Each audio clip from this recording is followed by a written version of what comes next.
Bu, kulit kulupnya eta kulit kokocop. Karena Siti Saroh bukan orang Sunda, balik tanya kulit kokocop kulit naon. Kulit kokocopnya eta kulit kulup. Kulit kemaluan wong lanang tapi berada di pucuknya, betul ya? Di sini nyebutnya kokocop.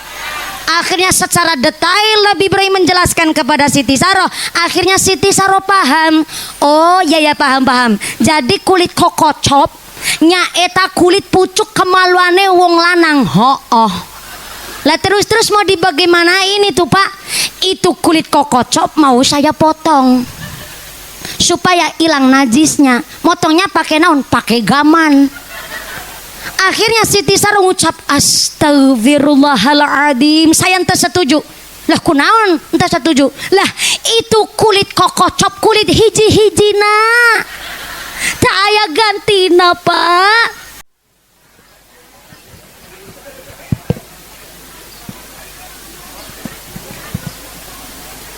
Assalamualaikum warahmatullahi wabarakatuh.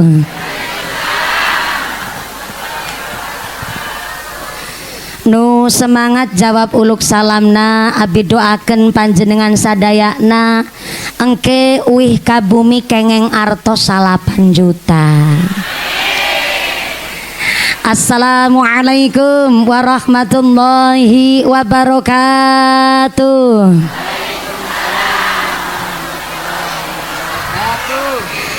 Daun salam, daun jati, nu yang jawab salam, moga-moga reneh deui. Assalamualaikum warahmatullahi wabarakatuh.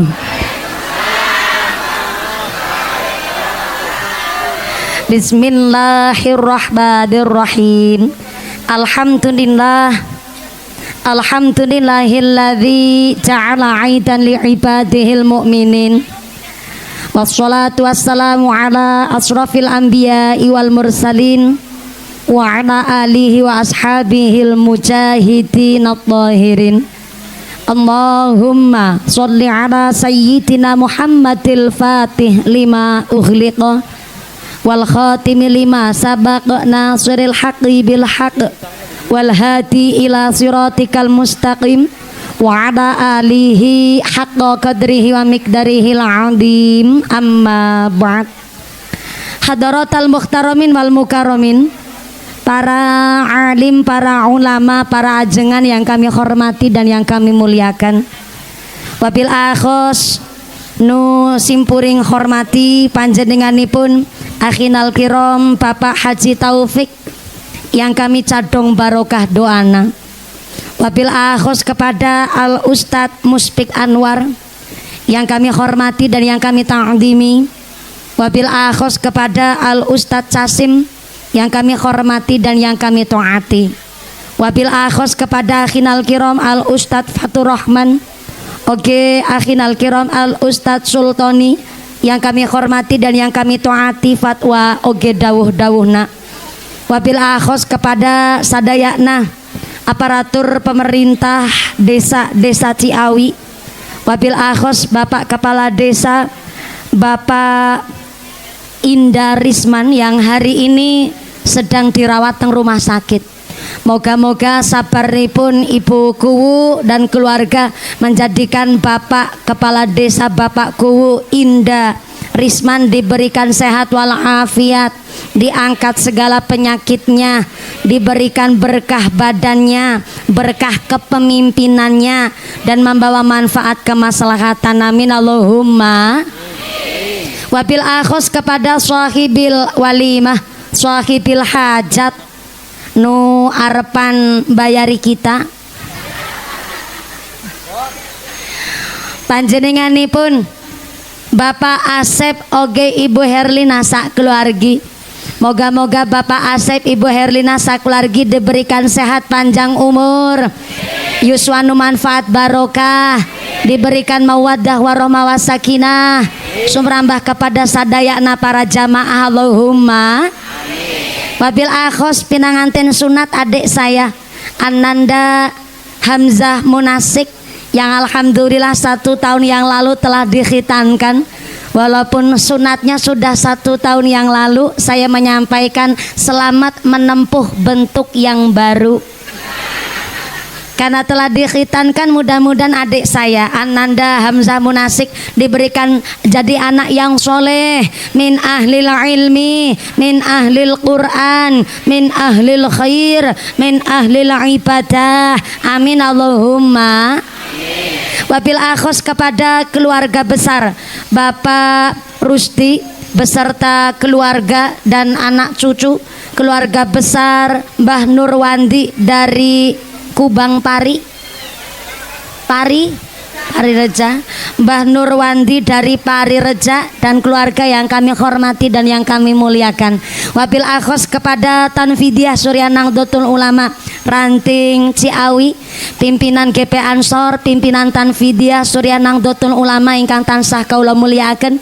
Wabil akhos kepada Majelis Taklim di Desa Ciawi, pimpinan muslimat, pimpinan fatayat, tak lupa kepada rekan-rekan Banser, rekan Garfa Gada Fatayat ingkang kaula banggaaken, Ibnu PPNU Karang Taruna, Ikatan Remaja-Remaji Masjid Musola, santri putra santri putri, tak lupa kepada Jamiah Maulid Simtuduror yang kami banggakan.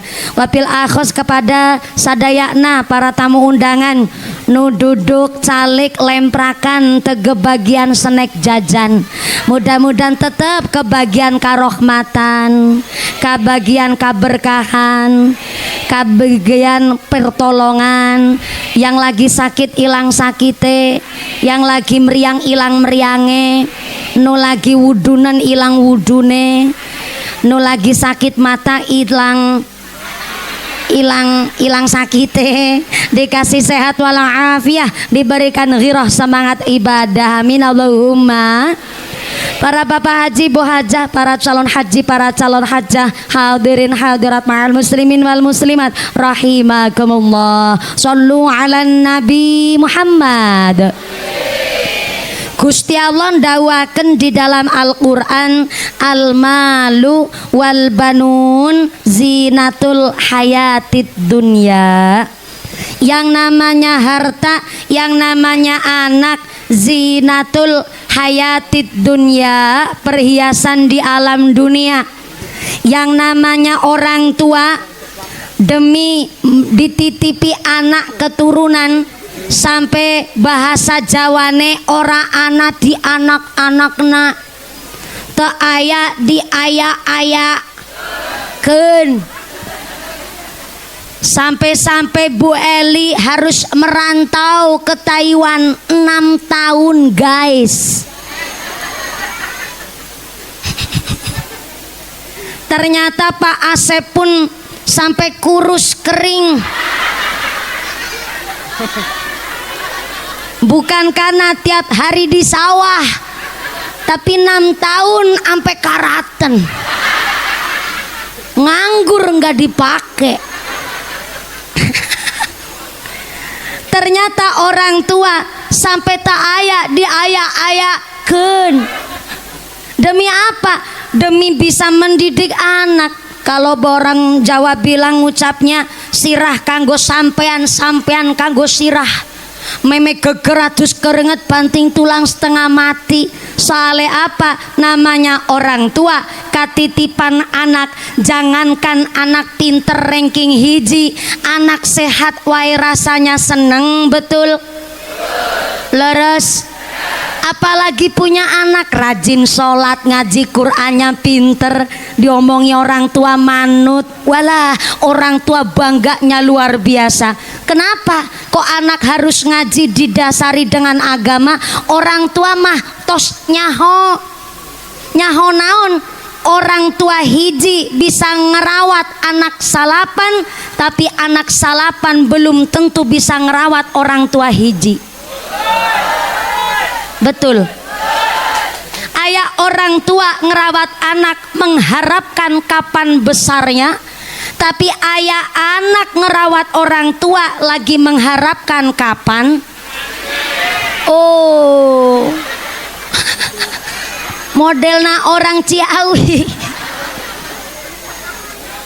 Tadi saya soalnya dititipin satu wasiat pesan sama Bu Eli, Pak Asep. Mumpuni saya minta doanya nih, khusus anak saya yang baru hiji wungkul. Saya tanya, emang Bu Eli kelahiran tahun berapa? 94. Wah, kita seumuran. Saya umur 95, baru nikah kemarin 2 tahun yang lalu, sekitar 27 April udah mau anniversary. Saya nikah umur 28 tahun, hampir jadi perawan mepet. Seumuran nama Bu Eli. Bu Eli tadi bilang ini anak semata wayang. Saya jawab, enggak, bukan semata wayang, anaknya baru 1. Iya, 94 malah masih bisa 3 lagi. Orang saya aja cita-citanya kepingin punya 12. Diaminin. Nah begitu, udah tua diperintah amin barang. Ternyata Bu Eli titip pesan, mumpuni saya titip pesan nanti didoakan khusus anak saya. Emang kenapa anaknya? Anak saya kalau ngaji agak malu, jadi baru jilid 3 aja terkadang ngajinya rada males. Anaknya rada introvert, pemalu, jarang gaul. Jadi saya minta doanya biar anak saya jadi kendel alias berani, mentalnya kuat. Ternyata Bu Eli, Pak Asep, Bapak Ibu sadayana, anak 5 sifatnya 5, anak salapan sifatnya salapan. Jangankan anak kandung kita Bu, orang kelapa satu tundun wae beda-beda sifatna. Aya nu kelapa kiring, kelapa dari, kelapa kopior, kelapa gabuk, parah deui kelapa nu budeg. Eta kelapa. Apalagi barudak. Aya budak nurut, aya budak baung, aya budak goreng. Goreng bakwan. Anak itu sifatnya masing-masing, orang tua kudu paham. Memang kalau anak laki-laki Bu Eli, terkadang dia punya masalah cuman disimpan. Ini rada unik, si adik saya Ananda Hamzah Munasik, saya tanya cita-citanya jadi apa, belum ngejawab. Saya punya pelancar jawaban, tak sangoni satu sing abang-abang, masih belum jawab, tak kasih sarung. Tadi saya ngasih sarung, ya saya ini pengajian walaupun diundang saya kondangan ngarang. Berkah pengantin sunat, tapi masih belum jawab. Emang Bu Eli, ternyata secara ilmu psikis laki-laki itu kalau mikir 80% pakai logika, 20%-nya pakai perasaan. Itulah kenapa laki-laki kalau ada masalah paling cuman cicing, ente cerita ke orang lain. Itu memang jiwanya laki-laki begitu. Makanya kalau laki-laki kok ayak masalah, paling ambil kunci motor, helman, terus naik sepeda motor, duduk di embung, sambil mancing, sambil ngerokok, kelepas, kelepus, cari utangan kemana deui ieu.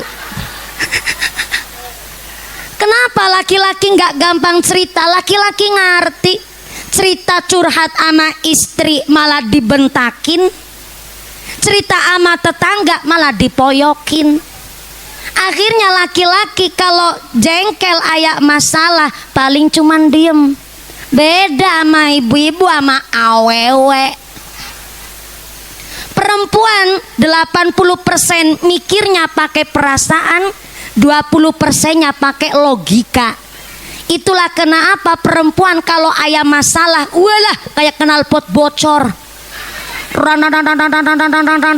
Apa we disampe-sampein.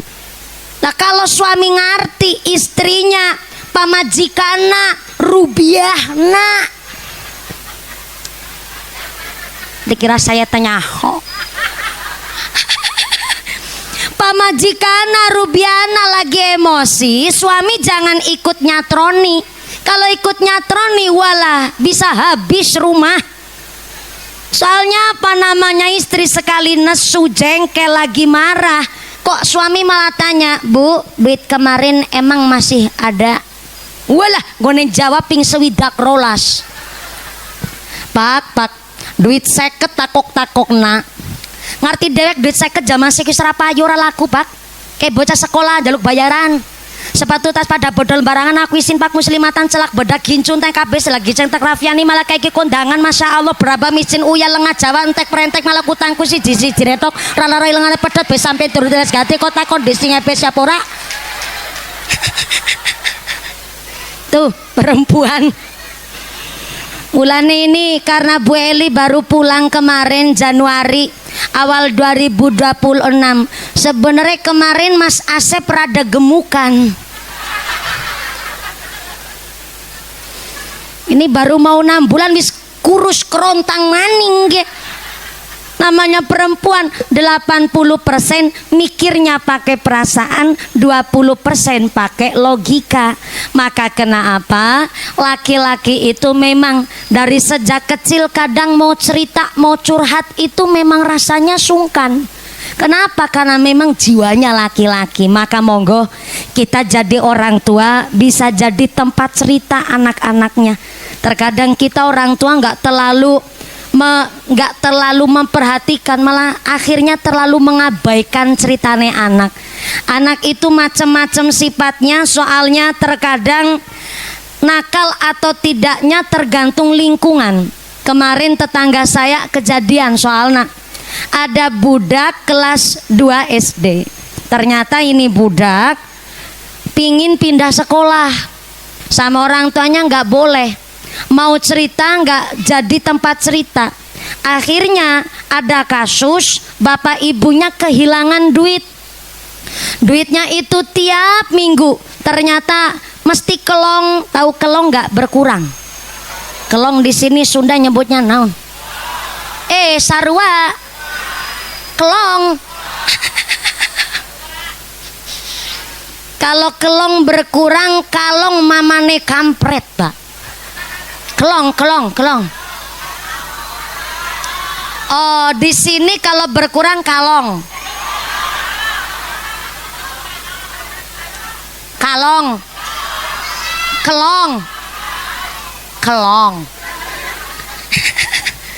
Ternyata ibunya akhirnya sampai bikin story di WhatsApp, ya Allah, uang mau buat beli truk. Soalnya truk yang lama udah rusak. Mau beli truk malah duit kelong terus. Ia tuyul nasaha bikin story geger di kampung saya, dikiranya ayat tuyul. Soalnya udah bikin story itu tetangga saya masalah tuyul, ada yang ngejawab, iya emang duit saya tiap hari juga kelong. Yang akhirnya dicarilah titik terang itu siapa yang ngambil duit, emang tuyul beneran apa tuyul yang kepalanya hitam. Yang akhirnya setelah ditelusuri sang ibu memergoki, ternyata si anaknya yang ngambil sama temen-temennya. Setelah diinterogasi ternyata si anak ini dibully sama temen-temennya. Anaknya besar, tapi karena ternyata dibully dengan cara, sampean kalau nggak ngasih uang ke saya, nggak saya temenin, nggak saya baturan. Baturan apa? Temenin. Kakak. Temenin, nggak saya temenin kamu. Akhirnya karena takut Pak di sekolah nggak punya temen, mau nggak mau ngasih uang duit setoran. Sempet udah dikasih uang tapi ternyata temennya masih nagih terus. Akhirnya mau nggak mau dia ambil uang orang tuanya. Ternyata si anak ini jadi pendiam, nggak mau sama teman-teman dan lain-lain. Akhirnya si anak malah jadi pindah sekolah, dan anak-anak yang membuli juga disuruh pindah sekolah, dapat blacklist dari beberapa sekolah.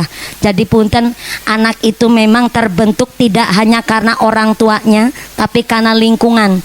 Lingkungannya sudah baik, orang tuanya udah bisa ngedidik, tapi bocah kok meriangen wae, nakal wae, diomongin bantah wae. Perlu ditelusuri, ini bocah udah diakikoh apa belum?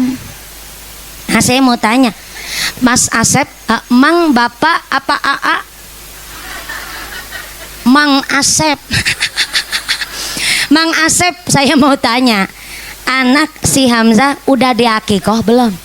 Alhamdulillah, insya Allah kalau udah diakikoh. Mungkin karena nun sewu punten ya, masih diurus kemarin sama nenek. Ya, itu jadi salah satu faktor. Makanya orang tua kudu paham, kakek nenek sebenarnya tidak ada kewajiban untuk memberi nafkah sama cucu. Jadi kalau panjenengan sadaya, nah bawa cucu datang soan ke rumah orang tua, kok wayah Idul Fitri si anak atau cucu nggak dikasih duit sanguan, duit THR sama kakek nenek, orang tuanya nggak boleh protes. Sebab namanya kakek nenek ndak ada kewajiban memberikan nafkah sama cucu. Ya namanya nafkah ya kewajiban bapak ibunya sama si anak. Jadi nggak ada yang namanya kasus kakek nenek pelit ke cucu, nggak ada, karena ndak ada kewajiban untuk memberi nafkah. Hanya sekedar ngasih duit tenanaun. Maka dalam salah satu kitab dijelaskan, kalau seorang tiang sepuh orang tua kok memaksa kakek neneknya untuk ngerawat cucu, maka si anak ini disebut durhaka sama orang tua. Kecuali nih Beli, kecuali memang si nenek dengan rasa ikhlas tenanaun, saya memang ikhlas ngerawat anak cucu saya, soalnya anak saya merantau di luar negeri. Kalau cuman dididik sama suaminya sama anak mantu saya, mestinya kerepotan.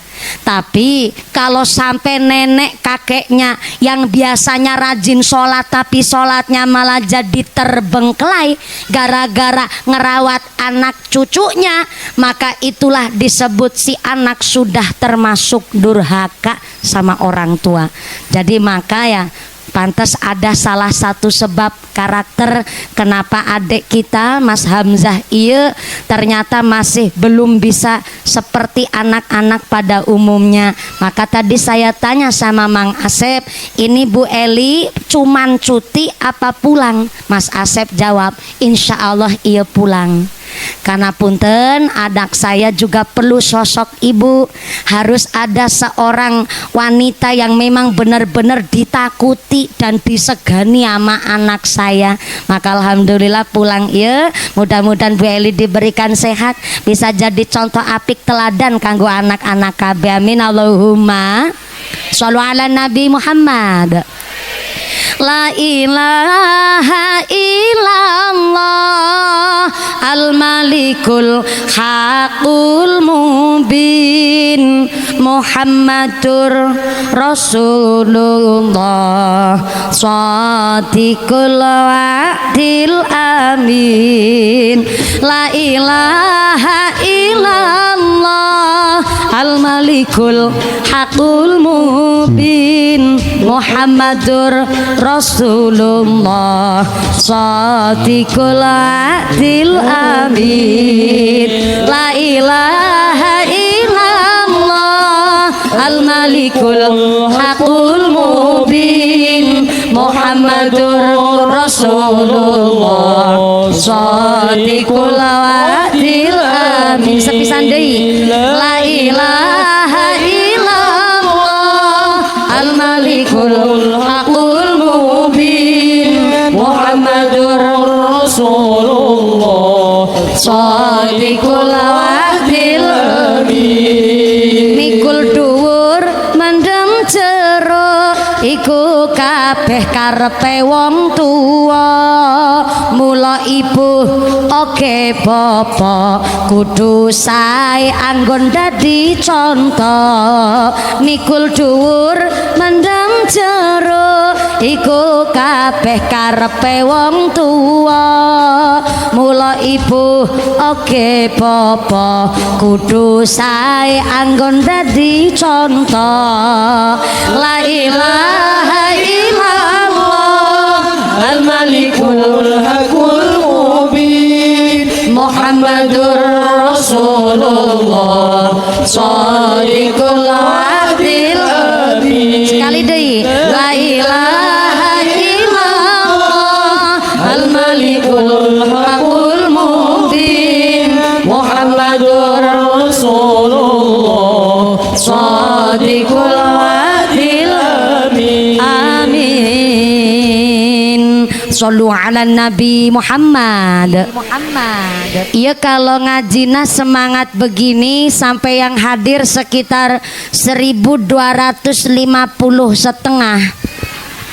Kira-kira ngajinya mau yang sebentar apa nu lama? Lama itu kira-kira sampai jam sabaraha? Kah? Sampai jam 5? Masya Allah, saya naik jam 2 lebih 10 menit tadi. Kalau selesainya jam 5 berarti sholat asarnya setengah 6. Sholat asarnya setengah genep. Oh, kebiasanya orang Ciawi kalau sholat asar setengah genep. Ya mudah-mudahan sampai puna acara lancar barokah. Teteh Ipah tolong disawer dulu grup rebananya, soalnya ngiring sampai jam 5 sore. Grup rebana dari mana iya? Oh Parireja, desanya Mang Asep sama Mbah Nurwandi. Mana nih Mbah Nurwandi? Lagi nemenin Mbah Rosid. Karena hari ini Mbah Rosid lagi kurang sehat. Didoakan sadayana mudah-mudahan Mbak Rosid diberikan panjang yuswana, barokah umurna, memberikan manfaat barokah kangge kita sadayana. Amin Allahumma. Kembali deui. Jadi yang namanya orang tua kudu tahu ketika anaknya disuruh ngaji, orang tuanya ikut ngaji. Anaknya disuruh mondok, orang tuanya ikut mondok. Enggak ikut mondok ke pesantren. Soalnya yang namanya anak ketika mondok itu tergantung orang tuanya. Walaupun si anak di pesantren, tapi kok orang tuanya punten kurang tirakatnya, gak mendoakan si anak. Bahkan walaupun si anaknya mondok di pesantren, tapi orang tuanya ngebiayain anak dari hasil mindahin patok tetangga, ngerolas na duit, manak na duit, ngerentenin duit. Gak bisa tuh membentuk anak soleh-soleha walaupun si anak di pesantren. Soalnya apa yang dimakan oleh anak itu mempengaruhi sifat karakter si anak. Maka saya ambil contoh dari pondok pesantren Tegal Rejo, Magelang, Jawa Tengah. Allahu yarham al-mahfurlah Mbah Khudori pernah mengatakan kepada anak-anaknya, Nduk, di sini apa ya? Nok. Nah, anak wadon nok. Oh, jadi kalau awewe dipanggilnya nok. Kalau laki-laki, anak laki-laki, what? Oh, otong. Otong.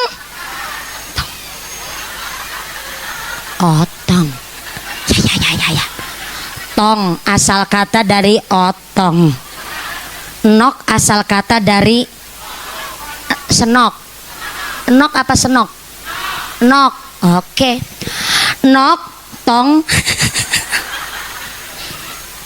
Mbah Khudori bilang ke anak-anaknya, tong, nok. Pondok pesantren kita katitipan banyak santri. Maka besok kalau Idul Adha Ada orang yang mau menitipkan lembu, nitipin sapi, kambing, embe buat disembelih Idul Adha. Sementara itu sapi embe nak kasihkan saja ke tetangga desa yang masih belum ayah hewan kurban. Anak-anak tanya, loh kenapa dikasihkan ke orang pak? Wong kita santri banyak. Orang niatnya kurban di sini kan juga ngalap barokah tabarukan. Ternyata Mbah Khudori ngejawab, iya niatnya nusae yang pada nyembelih kurban di desa kita, di pondok kita niatnya buat tabarukan. Tapi kita kan nggak tahu itu orang beli lembu, beli sapi dari duit apa. Mas saya tanya, sampean beli kambing ini dari duit apaan? Sampean kerja apaan? Walaupun pantas tapi kurang sopan. Jadi untuk menjaga, saya khawatir wong orang tua wali santri nitipin anaknya di pondok pesantren dalam rangka supaya si anak jadi anak yang alim, alamah, anak-anak yang soleh solehah. Masa saya kasih makanan dari barang yang syubhat, barang yang remang-remang? Jangankan yang haram, yang syubhat saja saya ndak mau ngasih makan anak santri dari barang yang tidak jelas. Karena bukan hanya di akhirat saya dimintai pertanggungjawaban, tapi saya dimintai pertanggungjawaban oleh wali santri yang tujuannya di sini niatnya ngaji supaya jadi anak soleh solehah. Tapi kok saya ngasih makanan yang kurang halal, bahkan syubhat ataupun haram, saya nggak mau. Sekelas pondok pesantren salaf, hati-hati pisan kalau ngasih makan sama anak santri. Walaupun kadang di pesantren sebenarnya makanan rada kurang, boro-boro daging, boro-boro ayam. Ya namanya di pesantren mah cuman selobor, cacakan sawi, cacakan kangkung. Makanya kalau orang tua nitipin anak di pesantren, dikiranya itu kayak tega banget ninggalin anak nanggone pondok. Tapi sebenarnya di luar pengetahuan anak, di rumah orang tua nangis nggak selesai-selesai. Habis maghrib mesti ngucap, ya Allah, eta budak na abi urip apa ora ya? Lagi neng omah, bocah ora dicaweti ora cawetan, mangan ora disuapin ora gelem mangan, ora enggak mau tuang. Lah malah nang pondok malah timpani cacakan kangkung. Ya Allah, moga-moga anak saya di pondok pesantren bisa kerasan ngilmune manfaat barokah. Giliran orang tua sambangan, tahu sambangan enggak? Apa ya? Nengok-nengok anak. Di Sunda nyebutnya naon? Nyilihan. Apa mas? Nilikan.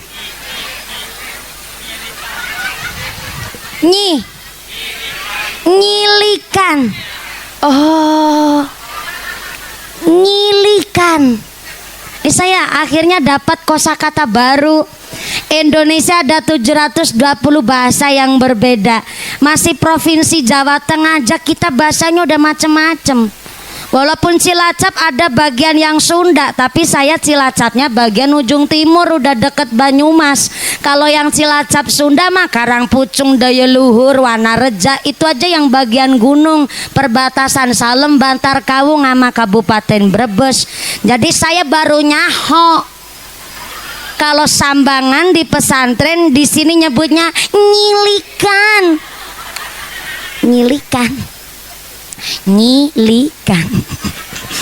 Giliran orang tua nyilikan ke budak barudak nang pesantren, eyalah kaget orang tuana.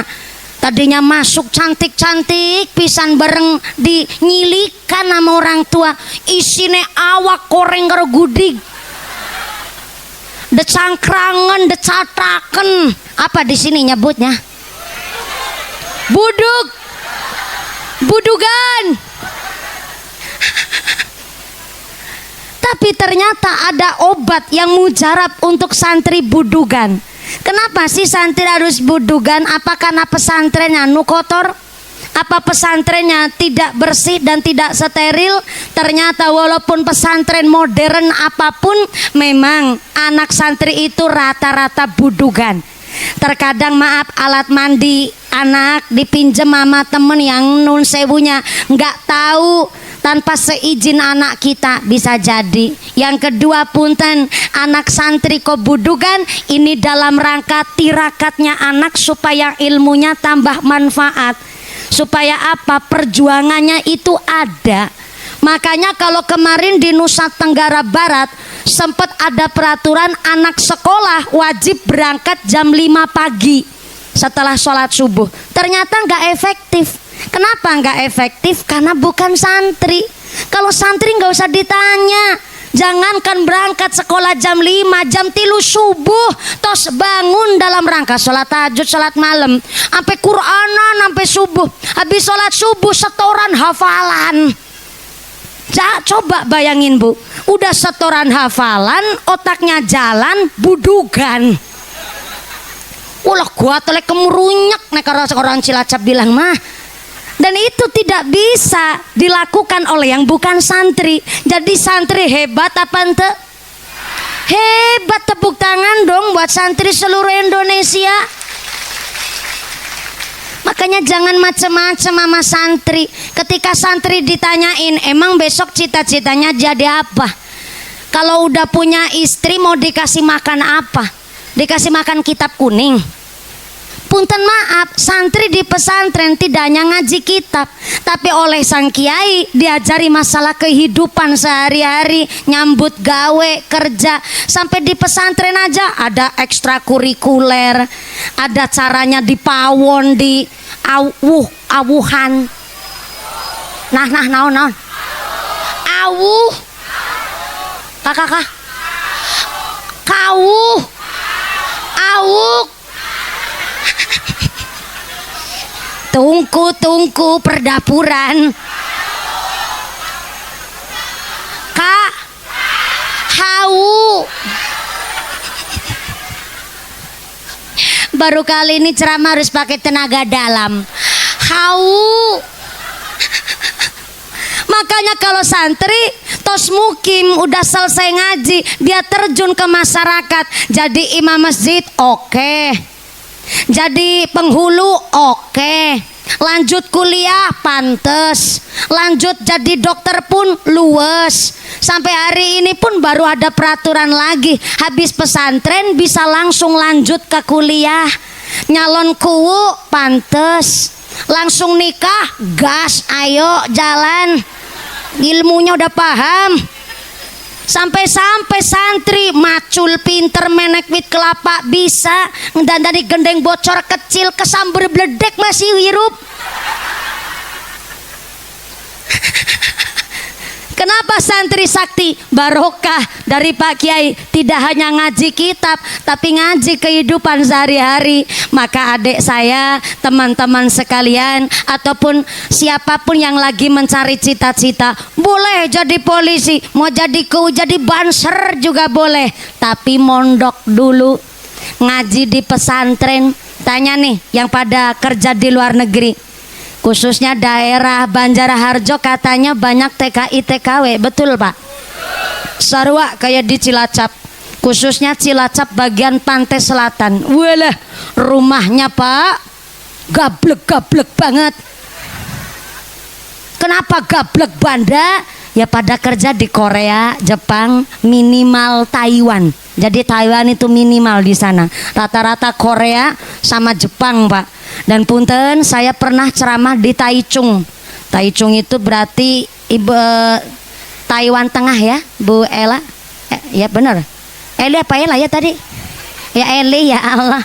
Sama yang mau ngamplopin malah kelalen. Saya diundang ceramah di Taichung, Taiwan daerah tengah. Dan saya diceritain bagaimana di luar negeri orang kerja merantau jauh dari keluarga, jauh dari tetangga, di sana hidup bebas Pak. Sampai na'udzubillah min dalik summa na'udzubillah min dalik sudah jadi rahasia umum. Khususnya Hong Kong, Taiwan, banyak maaf penyakit penyuka sesama jenis. Sampai ternyata ini kasus udah rame bahwa di mana di rumah punya istri, tapi ternyata ditinggal merantau di sana, nikah lagi sama orang Indonesia. Bahkan naudzubillah min dzalik sampai kumpul kebo dan lain sebagainya. Maka siapapun dan apapun cita-cita panjenengan, monggo. Tapi saya harap ngaji terlebih dahulu. Karena yang ngaji we kadang-kadang bisa lepas, apalagi yang tengaji. Kalau ngaji minimal di pesantren sampai SMA tos ngaji minimal udah ada basic dasar agama. Ketika besok kok serawung di masyarakat, dia kembul gaul sama orang-orang sekitar, ibarat minyak sama air. Punten-punten nih, yang namanya minyak itu di mana wae ya tetap minyak. Bahkan minyak itu nuwun sewune bisa campur ataupun tidak, tapi ternyata sifatnya minyak itu bisa manggon di mana wae, tapi tidak bisa dicampurin sama yang namanya air. Walaupun campur sama air satu tempat pasti misah. Jadi anak kita kalau memang sudah didasari agama, basicnya pendidikan dasar adab dari orang tua, ketika kembul sama tukang mabok bisa kembul tapi nggak campur. Jadi walaupun satu lokasi nggak mungkin ketularan jadi tukang mabok karena sudah punya basic. Cuma maaf punten, kalau hari ini yang dididik agama wae bisa lepas, apalagi yang tidak dididik agama. Maka anak-anak kita titipkan ke TPQ. Punten Kiai ajengan kalau di dia de Ciawi aya TPQ ente. Saya tanya Pak Ustadz, nggak usah ikut campur. Ikut bayar ora ikut campur. Tapi kondangan. Tapi ikut kondangan. Ya Allah, jadi iya judulnya saya mau balik sumbangan. Ya Allah, moga-moga manfaat barokah Allahumma. Punten Pak Ustadz, di dia TPQ-na sebelah mana ya Pak Ustadz? Kakak? Oh, masih nempel satu atap sama masjid. Masya Allah, belum punya gedung sendiri.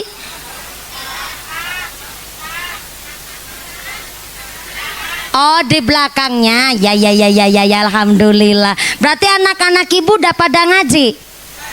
Tos ngaji. Alhamdulillah. Anak kita ngaji di TPQ di madrasah, orang tuanya disuruh bayar ente? Disuruh bayar? Memang kudune. Lah iya, sekolah wae jenengan mampu ngebayarin anak, sampai les kursus dibayarin, les renang diantar, karate oke. Kenapa ngaji mintanya gratisan? Dikira kiai nggak butuh duit? Anak-anak kita ngaji di TPQ di Ciawi 1 bulan disuruh bayar berapa orang tua nak? Kakak 15. 20.000 1 bulan. Bentar. Ibu-ibu tadi jawab berapa? 150.000 sebulan. Oh, yang kiroati. Oh ya, sini metodenya yang kiroati. Oh, nggak pasti. Oh, ada masing-masing ya. Mahal banget ya kiroati ya. Yang rame di tempat saya di Cilacap Yan Bua. Kalau di Temanggung ada yang kiroati. Di Tegal punya metode sendiri namanya Asyifa, yang 4 jilid langsung bisa baca Quran. Ya memang orang tua memang perlu milih, dan itu hak orang tua. Kata kitab Ta'limul Muta'alim, ketika anaknya mau mondok ngaji sekolah di mana, hak prerogatif orang tua untuk memilih.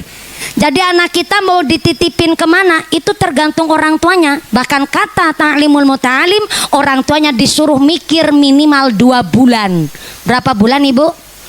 2 bulan untuk memikirkan secara matang, anak saya mau dititipin kemana nih. Dulu saya nggak mondok di sini, tapi ini pondok katanya sekarang bagus. Saya mau tanya lah, cari informasi. Ini pengasuhnya kiai siapa? Kiainya, pengasuhnya, anaknya kiai siapa? Lajeng ini pesantrennya bayarannya per bulan gimana? Ini makannya, laundrynya ada apa tidak? Ini pesantrennya salaf apa modern? Ini Dewan Asatid ustadanya tercatat di bawah Kementerian Agama atau tidak? Ini pondok pesantrennya legal ataupun ilegal, harus dicari tahu, dan itu haknya orang tua dan itu dianjurkan oleh kitab Ta'limul Muta'alim. Jadi yang mau kiroati, yang mau yanbu'a dan lain sebagainya, mangga. Yang terpenting orang tuanya tahu. Kalau anak kita ngaji di TPQ Ciawi yang masih nempel ke masjid, 1 bulan sabaraha ibu bayarna? 20.000. Murah apa murah? Murah apa murah? Enteng apa enteng? Enteng. Coba bapak-bapak rokok sehari berapa bungkus, Pak? Berapa bungkus? 2 bungkus. Ya Allah, kayak sepur. Sepur wae ora udud. Paling murah sekarang rokok merek naon, Pak? Merek naon? Bio. Bio. Rokok bio sebungkus hargana sabaraha? 20.000 kali 2 bungkus berarti 40.000. Oh, satu bungkus 10.000. Oke, 1 bungkus 10.000 berarti 1 hari 2 bungkus 20.000. 20.000 kali 30.000. Ya Allah, 600.000 sebulan buat rokok nawungkul. Bareng.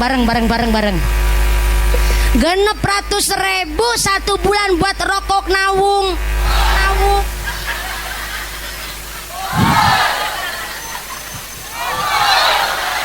Jangan keburu, belum sampai bawah udah kalkul. Itu rokok bio 1 bulan 600.000 buat rokok nawungkul. Tapi anak-anak disuruh ngaji di TPQ 1 bulan disuruh bayar 20.000, nunggaknya genep bulan. Pantesan tah ajengan kiai ustad sarung hiji-hijina sampai ngepir, ngelinting mentul-mentul kayak sok beker motor, saking gak ada duitnya buat beli sarung. Memang duren-duren, roti-roti, bien-bien, saiki.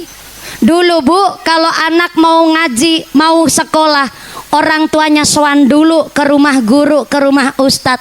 Pak Ustad, Pak Guru, iya budaknya saya yang hamil, saya yang ngereneh, saya yang melahirkan, saya merawat, saya yang membiayai. Tapi kalau anak saya sekolahkan di tempat ini, kok anak saya nakal, selentik bae taling anak.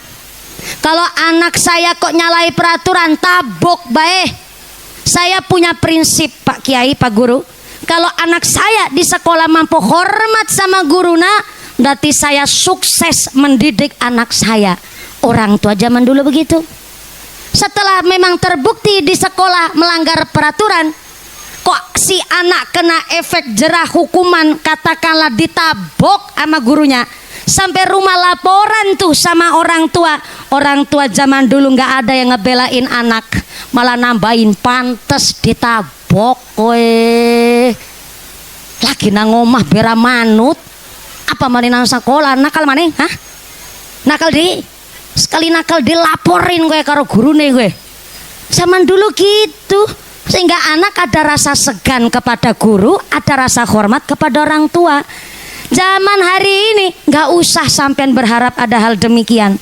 Soalnya zaman sekarang orang tua taunya ngebayarin anak sekolah, taunya karena udah dibayarin anak kudu pinter. Kalau bocah bodoh yang disalahin guru, nah tapi anaknya pinter, orang tua nang ngejawab sahadisit wong tuan.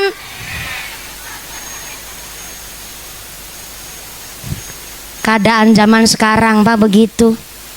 Makanya guru hari ini, abad ini bener-bener ngenes kalau orang Cilacap bilang. Prihatin pisan guru-guru zaman sekarang.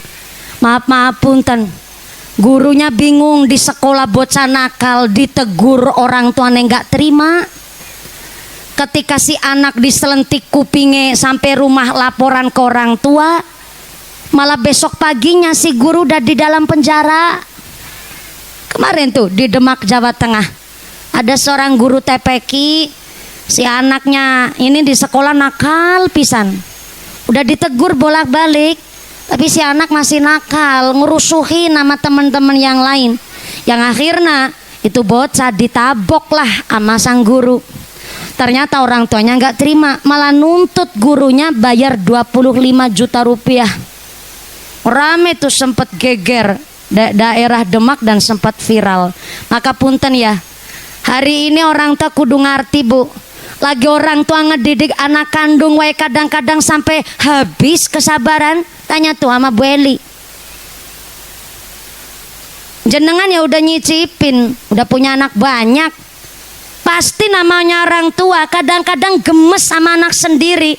Sampai kalau lagi marahin si anak bocah diomongi angel. Mulai ditok nangil-angil gegeden das kowe. Diomongi angel lebok namaning kowe. Orang tua bilangnya begitu. Itu orang tua kandung, apalagi guru. Makanya kalau guru mau nabok bukan anak sorangan, nggak ditabok bocah sembarangan. Orang tua hari ini bingung apalagi seorang guru. Padahal guru TPQ nggak usah ditanya bayarannya sabaraha. Guru honorer wae 1 bulan 400.000. Guru TK 1 bulan cuman 200.000. Kebetulan saya punya TK. TK saya berada di Cilacap. Saya tahu sendiri bu, walah namanya guru TK. Bayangin, bocah dudu anaknya dewek bukan anak sorangan. Nakal gak karu-karuan. Saya pernah diundang ceramah soalnya suruh nyeramain anak-anak TK. Taman kanak-kanak. Kalau ini kan taman kaplak-kaplak. Beda. Saya baru salam di depan anak-anak TK bu, baru salam ya Allah bocah barudak nu pecicilan wae. Pecicilan ki apa ya bahasa Sundanya? Apa takilan wae bu? Petakilan wae. Baru salam ada yang rebutan wadah wedang tumbler, ana sing jambak-jambakan, ada yang salto sambil kayang jajal. Saya bilang kan sama gurunya, Bu Guru, gimana saya mau ceramah orang berapa takilan kayak gitu ceramai. Coba ini anak-anak dikondusifkan dulu. Bu Guru maju ke depan saya, langsung ambil alih keadaan. Anak-anak dengarkan ibu ya. Sikap anak soleh dep cicing kabeh bu. Saya ngebatin pawange gimana. Bayangin anak-anak TK di sekolah nangis yang ngediemin ya guruna. Anaknya pinter yang menjadikan pinter ya guruna. Sampai-sampai anak pipis di sekolah yang ngebokin guruna. Oh 1 bulan 200.000. Boro-boro buat beli seragam guru bu. Buat nongkrong-nongkrong di warung aja gak ada duit. Makanya guru hari ini wah benar-benar prihatin. Kalau begitu kabarnya Pak, guru disuruh sabar wae. Bareng bisa daftar P3K, baru diangkat P3K, besoknya udah pensiun. Lah begitu kok ternyata tukang nyuci ompreng MBG 1 bulan 3 juta. Saya sebenarnya kemarin diingetin sama suami saya, Dek, kalau ceramah udah nggak usah ngebahas ngeritik masalah MBG. Kunaon? Soalnya kita ngeritik pun ya nggak didengar sama pemerintah sana. Dan kalau sampean terus-terusan ngeritik MBG, dikiranya nggak seneng sama pemerintah, malah nanti jadi mubalik dicekal malah. Jadi nggak boleh ceramah. Sebenarnya saya nggak pernah yang namanya membenci pemerintah, cuma ngeritik MBG itu karena saya secara pribadi kebetulan suami punya pondok pesantren dan sekaligus SMP. Guru honorer itu bener-bener kasih karunya pisan. Tahun ini guru tuh karunya pisan. Beneran bu, beli seragam guru wae harus utang ke tetangga. Saking gak adanya duit. Saya kadang kalau lihat sepatunya guru aja gemes banget.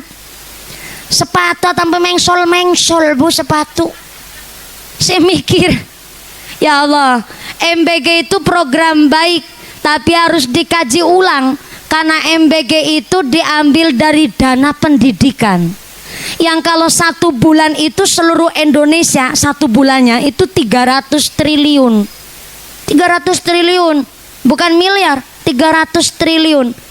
Gak usah harus mensejahterakan guru lah. Dari 300 triliun dana MBG ngasih guru honorer gaji 1,7 juta itu udah cukup guru seluruh Indonesia.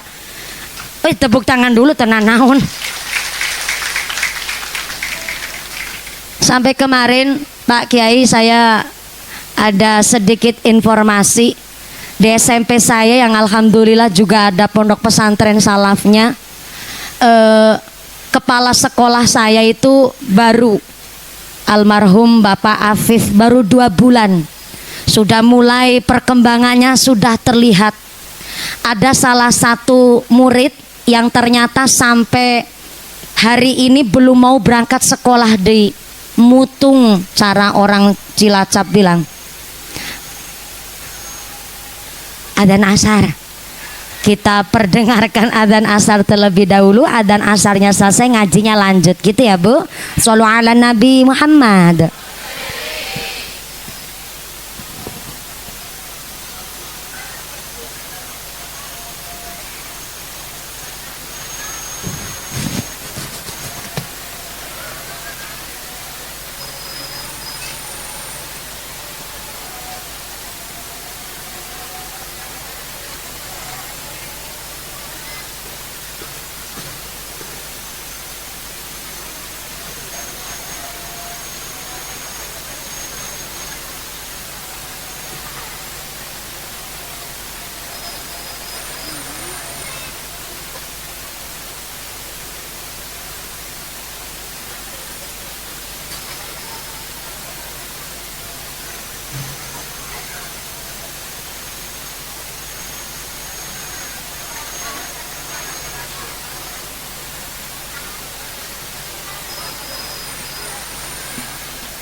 Bapak Ibu hadirin hadirat ma'al muslimin wal muslimat rahimakumullah. Alhamdulillah kita sadayana masih diberikan umur sampai asar hari ini.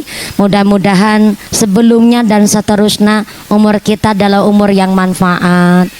Umur kita adalah umur yang barokah. Gusti Allah dawakan inna sholata kanat alal mu'minina kitabam mauquta. Sholat adalah kewajiban setiap mukmin yang telah ditentukan waktunya. Ngajinya wajib, sholatnya wajib.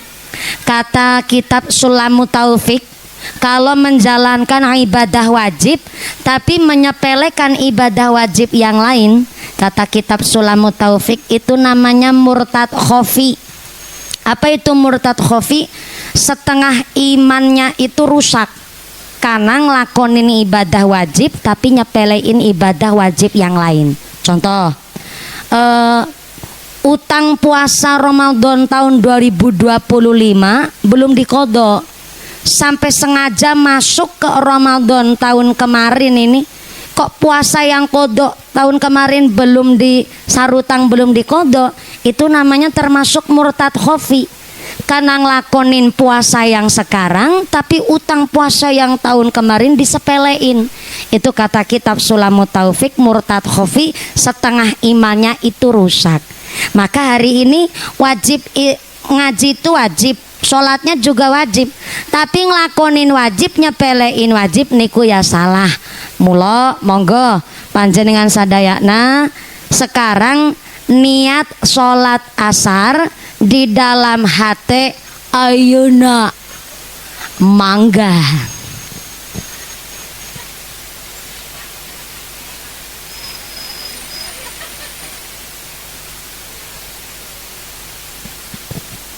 Kenapa kok niat sholat asar sekarang? Supaya kita tidak dinilai oleh Allah menyepelekan hal yang wajib.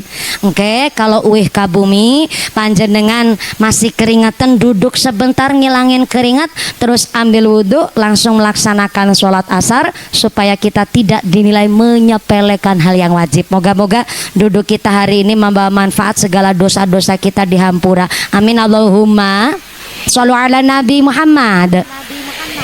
Lanjut di kemarin kepala sekolahnya SMP kami itu berangkat menuju ke rumah si anak yang sampai hari ini belum mau berangkat sekolah, padahal udah kelas 9 SMP, bentar lagi mau ujian. Bagus banget tuh kepala sekolah, sampai mau jemput bola, si anak gak berangkat sekolah mau dibujuk. Dia berangkat sama istrinya naik sepeda motor habis isya dari rumah.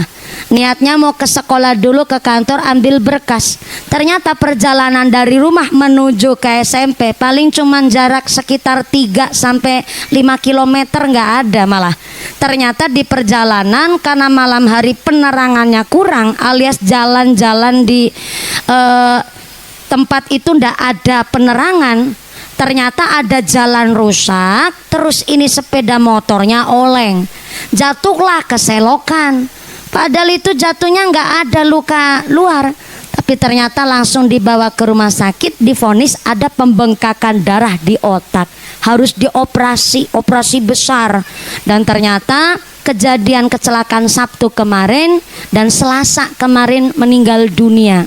Saya sempat bilang sama beberapa pejabat setempat, sampai saya menghubungi DPR RI, salah satunya saya telepon, tolong saya minta ini jalannya diperbaiki, minimal ada penerangan. Saya bilang kayak gitu.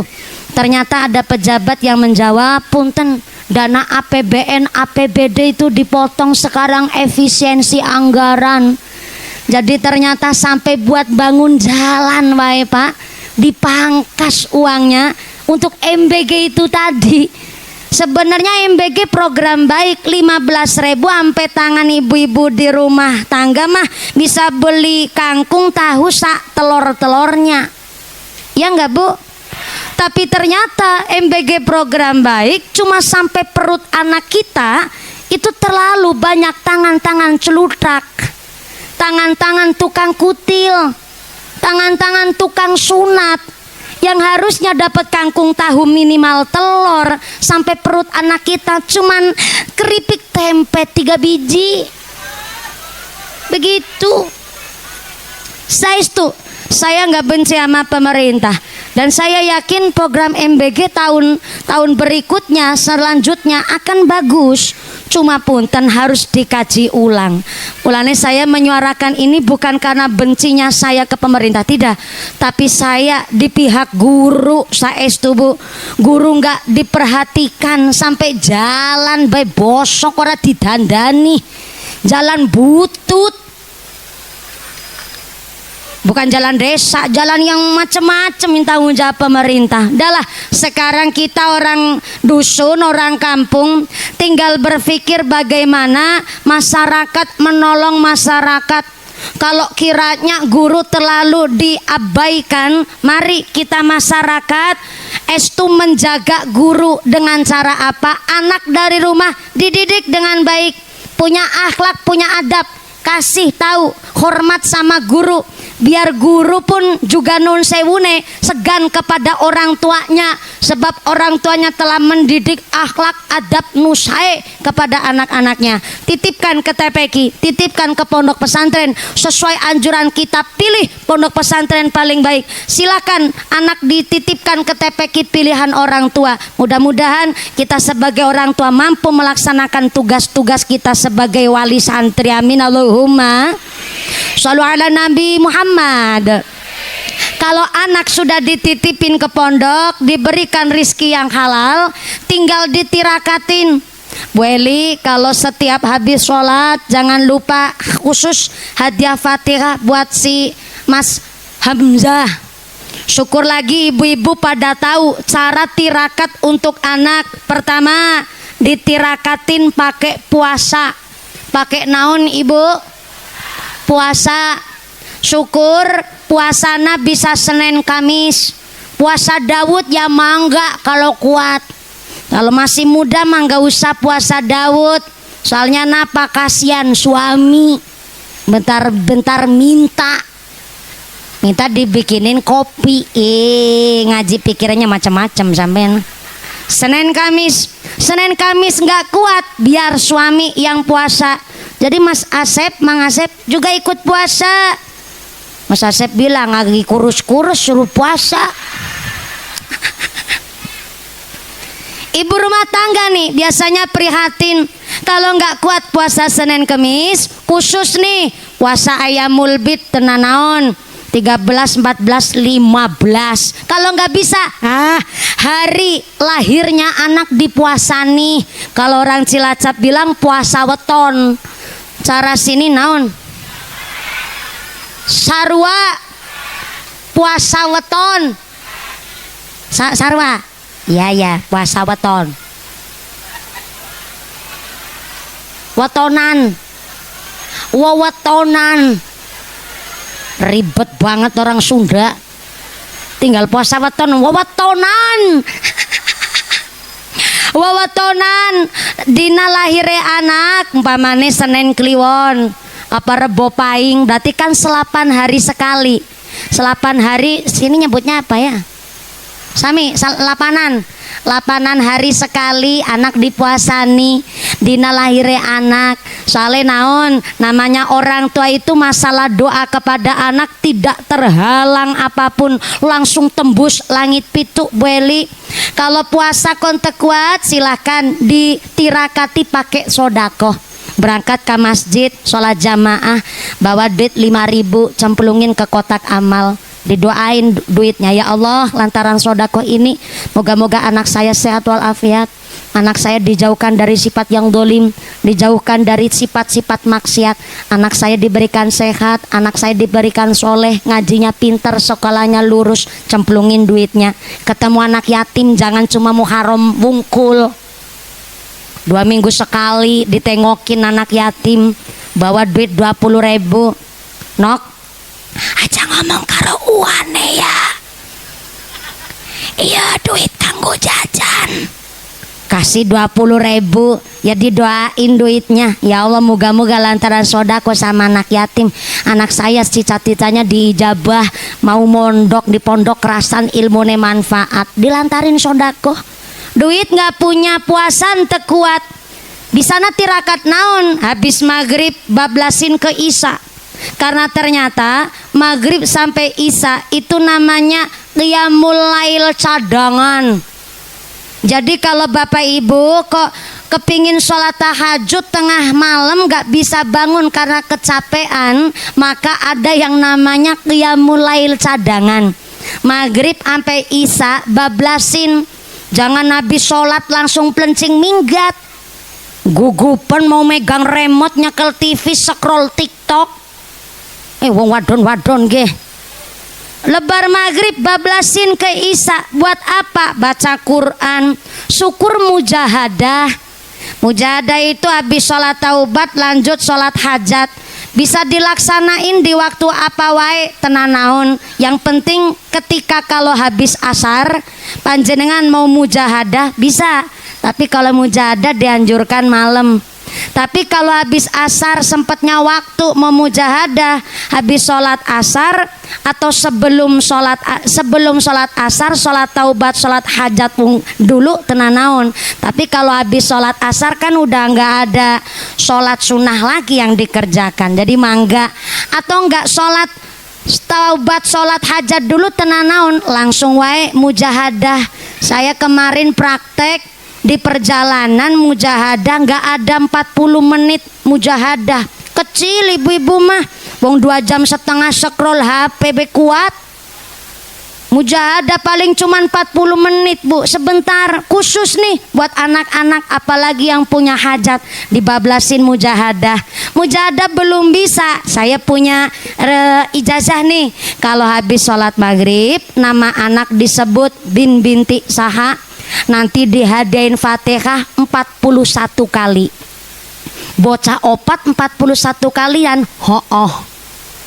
Gak ada setengah jam, ya paling 1 jam 30 menit lah. Bentar itu 41 kali hadiah Fatihah. 41 kali gak kuat, ya udah 21 kali tenanaon. 21 kali ente kuat, ya 11 kali tenanaon. 11 kali nggak kuat, ya udahlah 7 kali wae tenanaon. 7 kali nggak kuat, ya udah 3 kali tenanaon. 3 kali entah aya waktu, ya karep-karepmu. Masa cuman hadiah Fatihah hajat kuat ditirakatin. Maka kula panjenengan sadaya nah kepingin punya anak soleh soleha, orang tuanya memberikan pendidikan yang berkualitas, membiayai, plus orang tua kerso mau nirakatin anak. Alhamdulillah hari ini adik saya tidak hanya sekedar atas syukur keluarga besar Bapak Asep Ibu Herlina, ternyata Ananda Hamzah Munasik 1 tahun yang lalu pas kelas 1 SD telah melaksanakan khitan. Kanjeng Nabi Daud di dalam riwayat hadis At-Tirmidzi, khamsun minal fitrati, sunnah kebersihan itu ada 5 macam. Pertama al-khitanu, khitan sepit. Yang kedua al-istihdadu, maaf, memotong bulu ketiak. Yang ketiga memotong kuku. Yang keempat memotong kumis. Dan yang kelima memotong bulu kemaluan. Maaf ya punten, saya tidak dalam rangka ngomong vulgar, saru, kotor, kasar ente. Ini mudah-mudahan jadi ilmu ya Bu ya. Itu bulu-bulu itu durasi waktu dibersihin, dipotong, dirapiin, dicukur sebelum 40 hari sekali. Kalau lebih dari 40 hari belum dipotong, waduh, kayak alas roban ibu. Ternyata jin setan paling seneng manggon di tempat nu kotor. Nah makanya terkadang ada wong kok kesetanan wae, mungkin wulu nih durung diketok.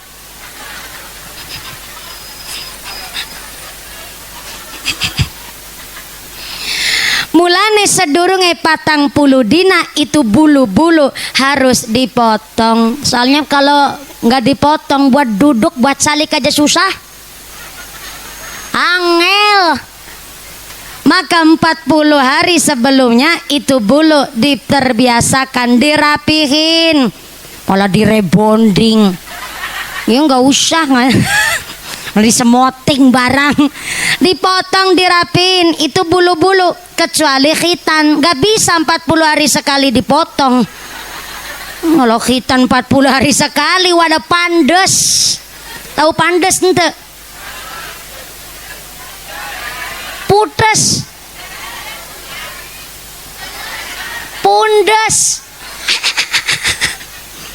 Karena khitan itu ternyata adalah yang mengajarkan khitan pertama adalah Nabi Ibrahim alaihi salam. Kalau Kanjeng Nabi memang ternyata khitannya sebelum Kanjeng Nabi miji lahir ke alam dunia. Jadi Kanjeng Nabi maaf lahir itu sudah dalam keadaan berkhitan. Khitannya dari sejak di dalam kandungan. Masya Allah, panutan kita luar biasa. Tapi manusia yang pertama kali melaksanakan khitan adalah Nabi Ibrahim alaihi salam. Dan ternyata tujuan khitan pertama membersihkan najis supaya sholatnya jadi sah. Yang kedua untuk dalam rangka kesehatan. Maka khitan itu adalah memotong kulit kulup, membersihkan najis di area kulit kulupna. Nabi Ibrahim melaksanakan khitan diriwayatkan ada yang menyebut sekitar umur 80-an tahun. Ada yang nyebut umur 83, ada yang menyebutkan 86. Tapi pada intinya pas Nabi Ibrahim sekitar umur 80 tahun. Riwayatnya dulu ketika Nabi Ibrahim alaihissalam menikah usia 36 tahun dengan seorang perempuan cantik dari suku Babilonia namanya Siti Saroh. Wah, cantiknya luar biasa, gede dhuwur, lencir kuning, irung embangin, meripaten belalak, kulitnya putih, bening, langsing, glowing, dan ternyata sampai bola matanya warnanya biru. Suku Babilonia terkenal bola matanya warnanya biru. 11-12 sama bola matanya ibu-ibu Ciawi. Cuma kalau di Babilonia biru, di sini hijau kalau udah lihat duit. Saking cantiknya Siti Saroh, akhirnya dinikah oleh Nabi Ibrahim alaihissalam. Cuma setelah dinikah beberapa tahun kemudian Siti Saroh hamil juga. Sampai puluhan tahun pun Siti Saroh belum kunjung hamil, belum kunjung reneh. Akhirnya tetangga bilang, ya Allah, puluhan tahun nikah kok belum reneh. Jangan-jangan suaminya ente hirup. Namanya mulut-mulut tetangga ya Bu ya. Nggak cuman zaman sekarang Pak. Dari zaman dulu banyak mulut-mulut julid. Apalagi zaman sekarang, zaman media sosial bikin dosa saking gampangnya. Gak usah sama tetangga deket lah. Orang jenengan aja tadi pas saya naik pada ngegosipin saya dengar. Ada yang bilang gini, ternyata mumpuni ente tonggos ya. Saya denger. Dikira nggak denger nih malah ketawanya ngece pisan. Jangankan nama tetangga deket, sama orang gak kenal hari ini kita bisa berbuat dosa. Makanya zaman dulu waktu Siti Saroh digosipin nama tetangga julid, Siti Saroh sebenarnya mentalnya kuat. Karena Siti Saroh ya memang udah percaya bahwa ya mau gimana lagi. Saya belum hamil karena belum dikasih kepercayaan amanah. Mungkin sewaktu-waktu. Begitu jawabannya Siti Saroh. Tapi karena julidnya tetangga, akhirnya Siti Saroh punya pikiran begini dan disampaikan kepada Nabi Ibrahim. Siti Saroh bilang, Aa apa? Siapa ya kalau manggil sini mah?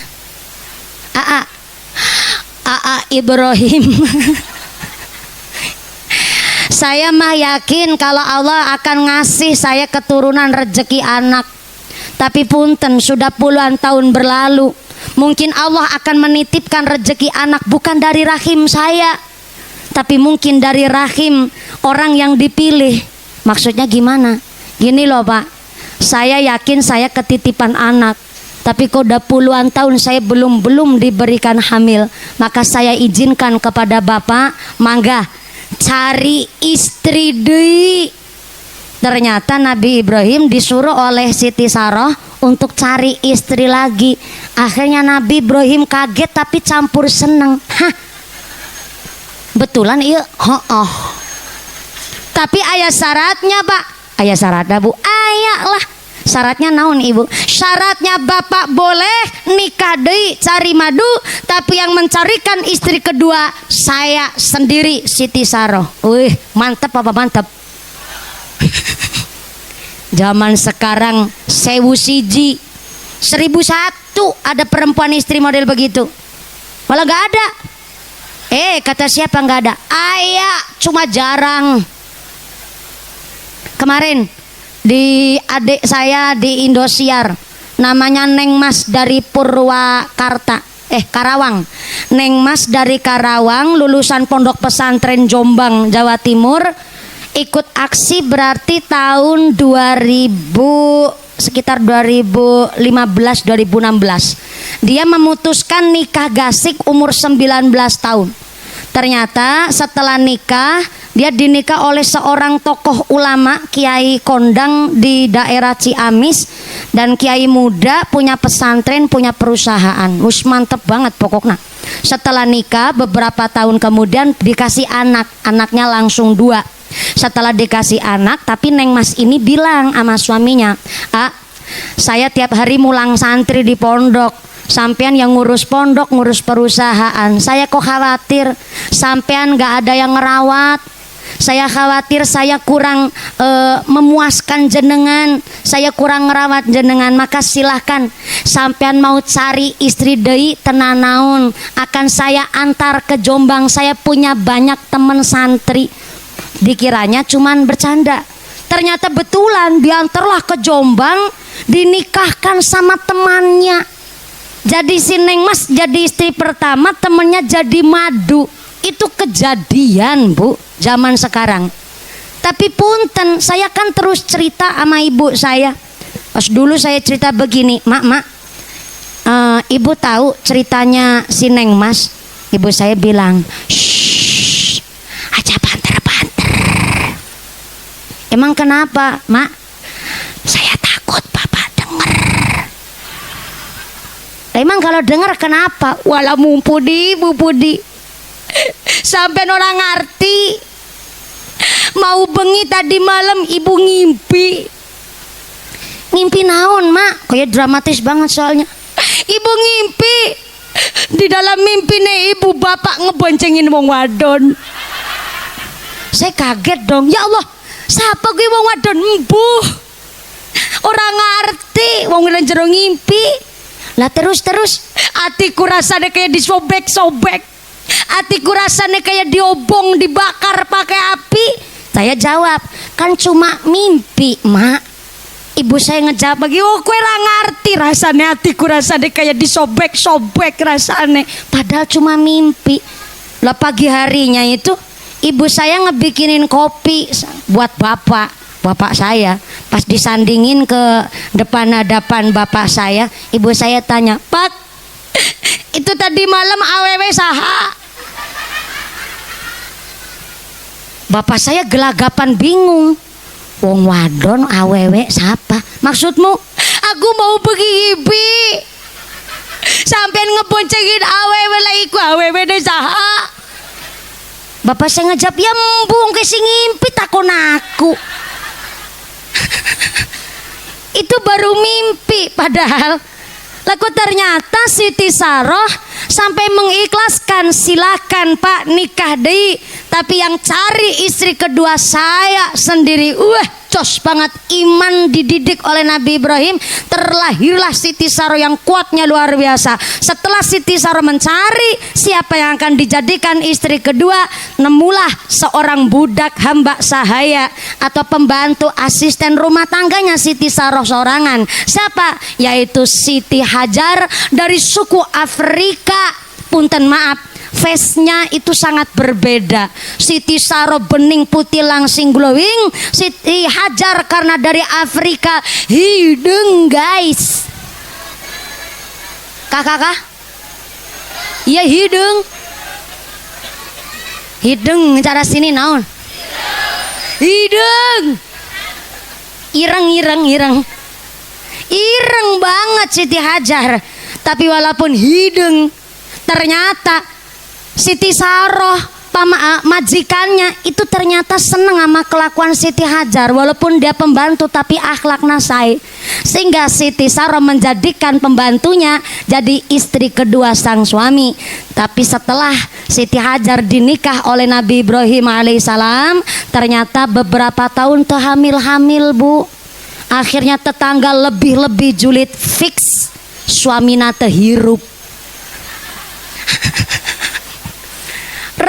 akhirnya kabar berita menyeruak yang akhirnya Nabi Ibrahim berdoa kepada Allah. Malam harinya Nabi Ibrahim alaihissalam mimpi. Mimpinya adalah Nabi Ibrahim diperintah oleh Allah untuk melaksanakan khitan. Langsung dilaksanakan oleh Nabi Ibrahim. Tapi sebelum melaksanakan khitan, Nabi Ibrahim pamit dulu sama istri tua, yaitu Siti Saroh. Pamitnya begini, Bu, saya kok dapat perintah dari Allah, saya ini disuruh melaksanakan khitan. Ternyata Siti Saroh balik tanya, khitan eta naon Pak? Khitan itu adalah memotong kulit kulup. Ternyata Siti Saroh sangat lugu, nggak tahu, balik tanya lah, kulit kulup eta kulit naon? Bentar, supaya nggak disebut vulgar, saya tanya dulu sama ibu-ibu sadayana. Bu, assalamualaikum. Ibu tos tahu kulit kulup ente? Ente? Waduh repot ini ya. Saya kira kalau udah tahu biar saya nggak ngejelasin, biar nggak terlalu vulgar gitu. Belum tahu? Waduh repot nih ya. Kalau belum tahu ya udah, ini saya jelasin. Nabi Ibrahim bilang sama istrinya, Bu, kulit kulupnya eta kulit kulup. Kulup apa ya? Kalau orang Brebes daerah Pantura nyebut kulit kulup itu kulit ikut. Orang Brebes Pantura lo ya. Tapi kalau di sini apa ya? Kakak? Kolop. Kokocop.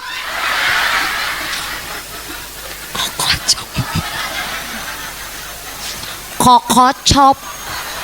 Hah? Benar, kokocop. Oke, kokocop. Oke, terima kasih atas informasinya.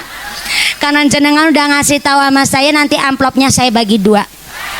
Ibu amplopnya saya isi nak. Makasih. Kokocop.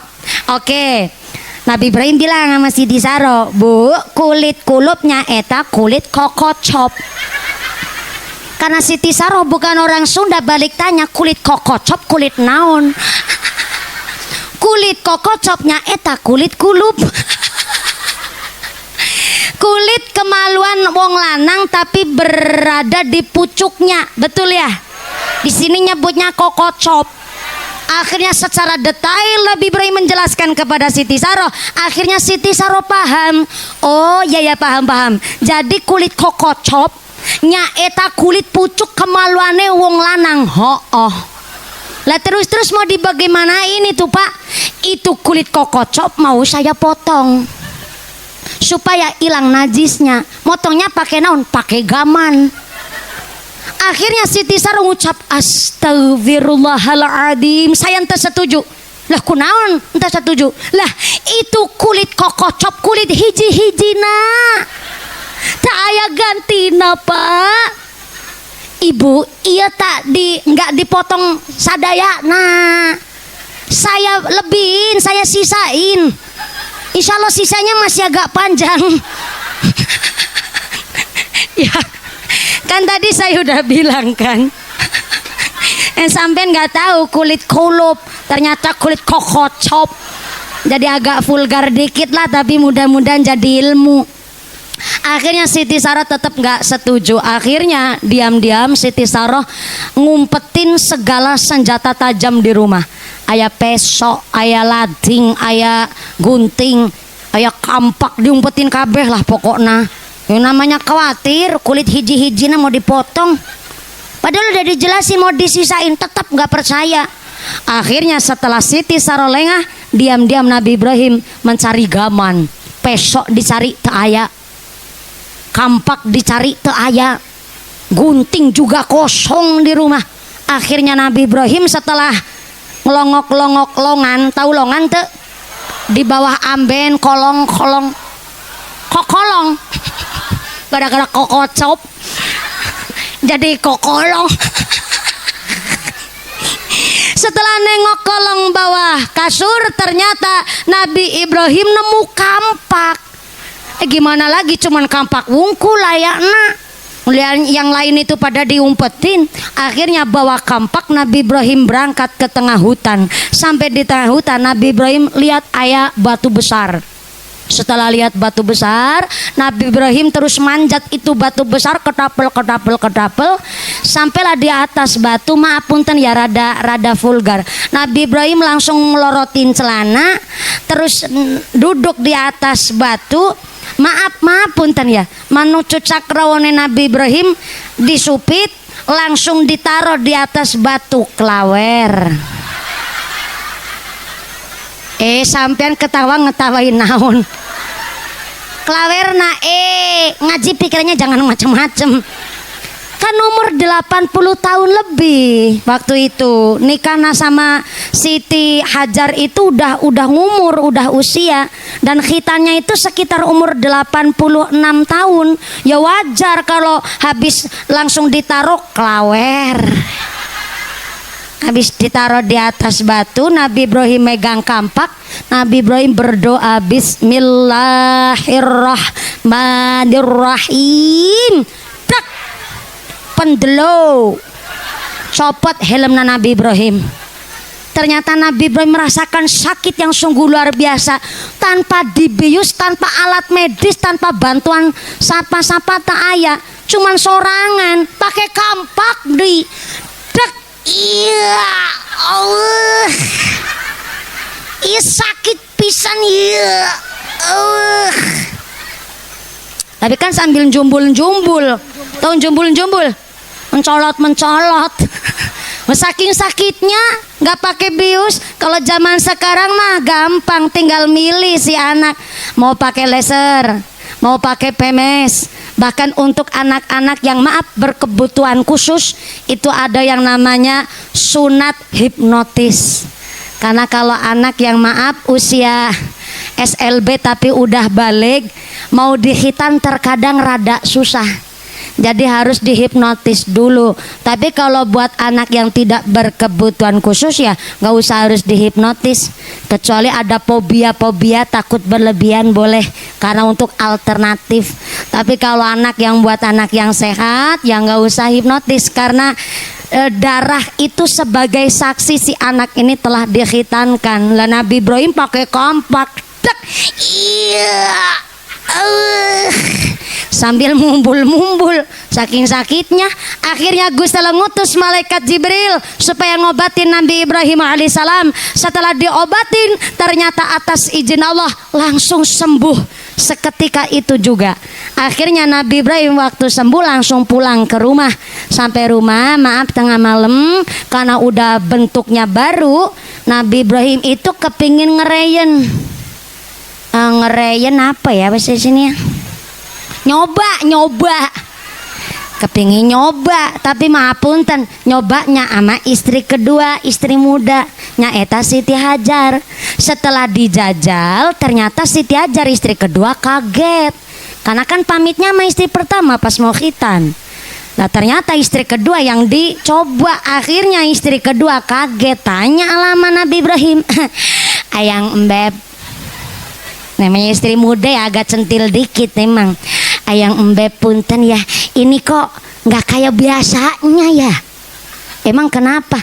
Ini tumbenan kok kerasa makles gitu. Walah ya Allah. Saya lupa nggak ngasih tahu. Saya cuman cerita sama Ibunda Siti Saroh. Saya lupa nggak cerita sama kamu. Bisa nih sampean kerasa makles, jalaran aku udah ngelakonin khitan. Khitan itu motong kulit kokocop. Jadi karena kulit kokocopnya sudah dibuang, jadi sampai kerasa magles. Ya. Akhirnya Siti Hajar cerita-cerita sama saudara-saudara perempuannya. Akhirnya saudara-saudara perempuannya ikut melaksanakan yang apa dilaksanakan oleh Nabi Ibrahim dengan cerita ke suaminya. Jadi suami dari saudara perempuannya Siti Saroh, suaminya pada khitan kabeh. Jadi tekan saprene. Beberapa bulan kemudian Siti Hajar alhamdulillah bisa langsung hamil. Diceritakan di riwayat Nabi Ibrahim punya anak pertama dari istri kedua kurang lebih ketika Nabi Ibrahim berusia 87 tahun. Dan ternyata lahirlah seorang anak laki-laki bernama Nabi Ismail alaihis salam. Kemudian istri pertama gimana nasibnya? Kan sudah mempertaruhkan jiwa raga sampai suaminya disuruh nikah di apa balasan dari Allah? Ternyata ketika Nabi Ibrahim sudah berusia 100 tahun, Siti Saroh istri pertama bisa hamil. Jadi ketika punya anak pertama setelah khitan itu 86-87 tahun, anak pertama dari istri kedua. Tapi ternyata setelah Nabi Ibrahim berusia 100 tahun, Siti Saroh bisa hamil. Berarti nunggunya udah puluhan tahun.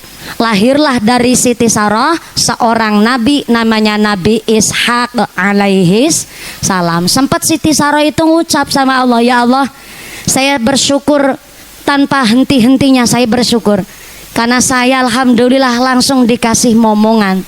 Tapi punten, saya ini udah ngumur wanita tua. Kalau saya melahirkan, apakah saya masih punya tenaga? Maka ya Allah, paringono doyo kekuatan kangge kula supaya saya bisa melahirkan dengan sehat dan selamat. Ternyata Allah Maha Adil, Siti Saroh istri pertama juga bisa hamil, alhamdulillah. Sampai hari inilah jadi riwayat, karena ternyata manusia yang pertama kali melaksanakan khitan adalah Nabi Ibrahim alaihi salam. Sunnah kebersihanipun Kanjeng Nabi Muhammad sallallahu alaihi wasallam. Ya alhamdulillah, adik saya Ananda Hamzah udah lagi beli cilot ini mah di kamar siap. Adik saya Dek Hamzah sudah melaksanakan khitan 1 tahun yang lalu. Panjenengan hadir di sini dimintai barokah doa. Mudah-mudahan Ananda Hamzah munasik karena telah dikhitankan jadi anak yang soleh, min ahlil ilmi, min ahlil Quran, min ahlil khair, min ahlil ibadah, mendem jeron junjung dur karot yang sepah. Amin Allahumma. Alhamdulillah. Ngomong-ngomong sekarang tos jam sabar yuk? Jam tilu. Jam tilu waktu Indonesia Ciawi. Jadi kalau di Ciawi jam 6 mundur. Berarti orang Ciawi pinter. Iya, pinter ngibulin. Ternyata jam 4 kurang 1/4. Ya Allah, ngajinya tos lama tapi ente kerasa. Gimana mau kerasa orang ngajinya sambil merem? Kok kerasa? Ternyata tos jam 4 kurang 1/4. Tadi saya naik jam 2 lebih 10 menit. Ya Allah, ngajinya tos lama, alhamdulillah. Iya, keluarga besar Bapak Asep hatur nuhun pisan kepada panjang sadayana. Kersat calik saaya-aya, calikna cuman lemprakan malah calik praktis. Bokonge ngelemprak sukune atis. Jadi hapunten pisan teu kebagian snack pula. Nggak kebagian snack. Kebagian nih karena datang gasik. Ibu nggak kebagian snack. Kebagian yang belakang kebagian snack. Ente makanya kondangan. Bercanda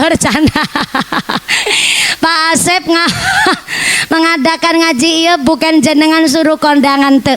Datang aja beliau udah bersyukur alhamdulillah. Matur nuwun atas rawuhnya dan doanya kepada adik saya Ananda Hamzah Munasik. Mudah-mudahan keluarga besar Bapak Asep Ibu Erlina diberikan mawaddah warahmah wasakinah, diberikan rizki yang murah barokah, ditetapkan imannya, ditetapkan Islamnya, ditambahkan ihsannya, sumrambah kepada kita sadayana para jamaah. Allahumma. Jangan pulang terlebih dahulu karena engke doa dimami langsung oleh Bapak Kiai. Punten Kiai, saya tidak bisa memimpin doa. Saya harap Kiai kersa memberikan doa barokahna kangge kita sadayana, khususnya kangge Bapak Asep sakeluarga. Yang pertama Kiai ajengan para ustadz hatur nuhun rawuhna kersa hadir secara langsung dan amberkahi hajat kami. Hatur nuhun pemerintah desa-desa Ciawi. Setelah doa usai mudah-mudahan panjang pulang dengan tidak ada halangan satu apa, bisa bertemu lagi di lain majelis. Amin Allahumma. Usiku wa nafsi bitaqwallah. Wassalamualaikum warahmatullahi wabarakatuh. Sallu ala Nabi Muhammad. Taqabbalallahu minkum.